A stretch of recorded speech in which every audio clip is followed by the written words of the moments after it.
натиҷаҳои санҷиши рафтори Зоҳир Муъминзода, раиси пешинаи додгоҳи Шамсиддини Шоҳин аз тарафи додситони ҳарбии Кӯлоб ба додситони кулли Тоҷикистон фиристода шудаанд.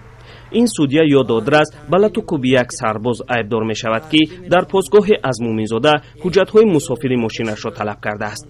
худи Зоҳир Муъминзода рӯзи 26 июл дар суҳбат ба Радиои Озодӣ зидди ин парванда чизе нагуфт, вале расонаҳоро айбдор кард ки ҳолати ба сараш омадаро сенсатсия карда нашр кардаанд.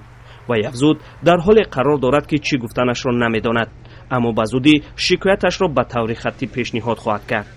додситони ҳарбии Кӯлоб гуфт ки баъди супоридани маводҳои санҷишӣ аз вуҷуди парванда шудани ё нашудани Муъминзода огоҳ нест.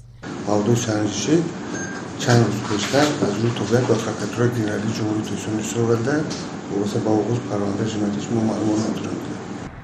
латукуби сарбоз боис ба барканории Зоҳир Муъминзода аз мақомоти судӣ шуд.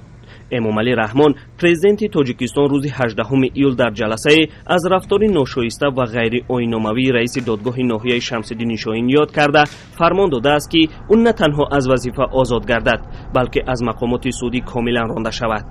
аммо нафаре бо номи Закариё Муъминзода ба Радиои Озодӣ навори латукуб шудани сарбозро фиристод ва гуфтааст ки фарзанди Зоҳир Муъминзода аст ва падараш бесабаб сарбозро латукуб накардааст.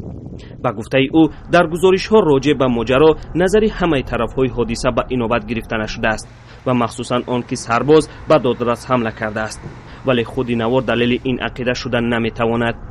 видеое ки камераҳои назорати нимашаби 8 июл сабт кардаанд нишон медиҳад ки Зоҳир Муъминзода аз мошинаш берун омада ва сарбозро се мушт мезанад ва баъдан шарики ӯ ва сарбозони дигар монеи идомаи латукуб мешаванд. Зоҳир Муъминзода соли 2017 бо фармони президенти Тоҷикистон Эмомалӣ Раҳмон таъин шуда то рӯзи барканориаш раиси додгоҳи ноҳияи Шамсиддини Шоҳин буд. пеш аз ин Муъминзода ҳамчунин додраси додгоҳи вилояти Хатлон кор кардааст. Маҳмуҷон Раҳматзода, Озодӣ, Кӯлоб.